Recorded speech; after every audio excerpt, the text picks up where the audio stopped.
Hey everyone, welcome to Weather Real Reviews.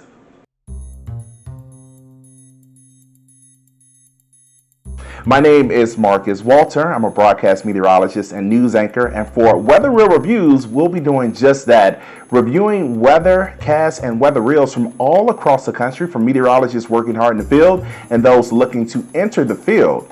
And the goal is to provide helpful tips and feedback to them and others so that they can do their best job when it comes to broadcasting weather information, not only on television, but across the internet and social media and everywhere in between. With that said, I want us to go over some ground rules first, just to let you know how we operate here in this particular series. One of the first things I want to mention is that we will not be shaming anyone here. It won't be going down like that. Again, the goal is to provide helpful tips and information to help people more or less become better at what they do. Second, while we will be focusing in on weathercasts and weather reels, we do think that this information is applicable to other fields in broadcasting. So whether you work as a news anchor, whether you work as a reporter, or even behind the scenes as a producer, I think it'll provide helpful information to you as you work with meteorologists and also as you continue with your career. And third, feel free to send any feedback you have for the meteorologists being reviewed, also for this series in particular. We love feedback and we think we can benefit from that greatly. So definitely reach out and let us know. Now, to begin, I figure it is only fitting that I actually review my own weathercast. I mean, if I'm going to be out there reviewing other people's weathercasts, you probably should see some of the work I put out there, and hopefully you like it. Again, I get a little nervous too when I think about reviews, but it's all in good spirit. It's all in support of working in the field of broadcasting, the field of meteorology, the field of broadcast meteorology, and everything that connects to it. So this first weathercast comes from just this past month, April, the middle of April. I was covering the morning shift at our particular news station in Rockford, Illinois. Take a look and let me know what you think. Well, good day, everyone. I am Marcus Walter, filling in for meteorologist Joe Marino this morning, and we're taking a live look out on our Mercy F SkyTrack weather camera across downtown Rockford. We have plenty of clouds out there. We had some rain last night and early this morning. That rain now has pushed toward the east. And when we take a look at the satellite and radar, we have drier air pretty much in place now. We just have to get through some of the clouds that will be with us for much of the day today.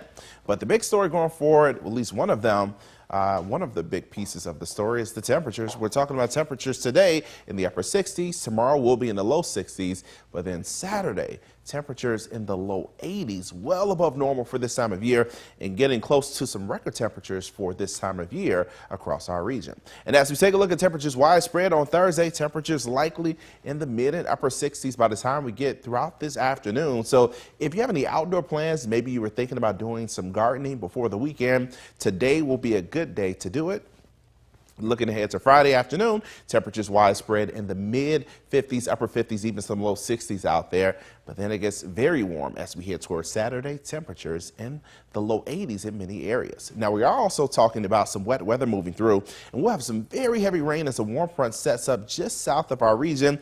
This rain could potentially total up between 1 inch to 3 inches across our region.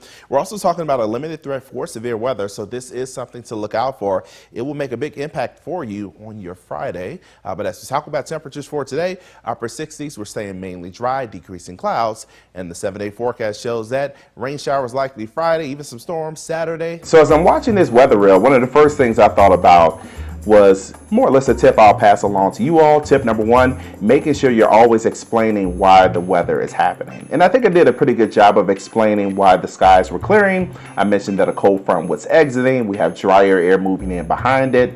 And then I also mentioned when we were dealing with the heavy rain that was on the way for that particular Friday, I mentioned that there will be a stationary front setting up just south of the region, and that would set the stage for us to get the persistent rain showers that were on the way. So I think I did a good job of adding that meteorology to the story. And if you are a broadcast meteorologist, that's something you really do want to do. You want to show that you do have an understanding of the science and the forecast and can then communicate that to the public.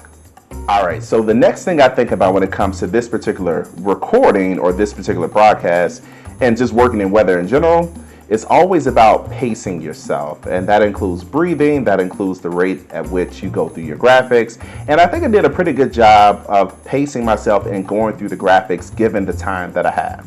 Now, if you work a morning broadcast, or if you're watching the broadcast in the morning with the meteorologist, typically those weathercasts are a lot shorter.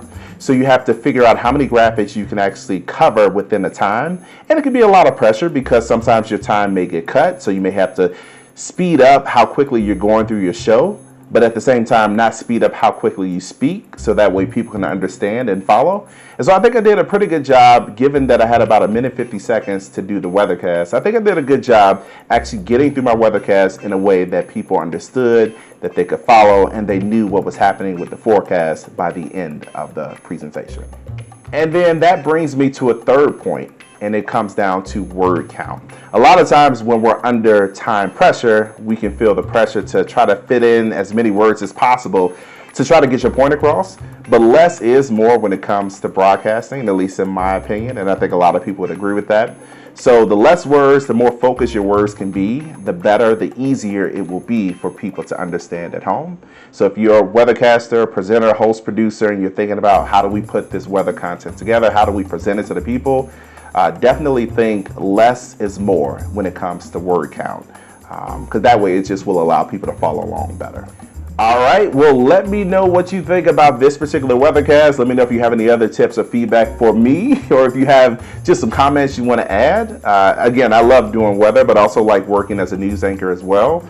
But I think anytime we can give each other feedback, we can really critique our work, everyone gets better. So definitely let me know what you think about this weathercast, and let me know if you have any feedback about this series. It should be a lot of fun. Again, we're doing it all in the spirit of good-natured feedback. We're not trying to denigrate anyone, bring anyone down. We're just trying to lift everybody up by giving them helpful tips. Also, before I go, if you need any help when it comes to your weather presentation or your weather forecast, you want to know how to put together a good weather story that you can then present to the public, feel free to reach out to me. I'm on various social media platforms. Again, at Marcus D. Walter is the handle, and you can find me right here on YouTube or anywhere else across social media, at least in most places. All right, until next time, thanks for watching.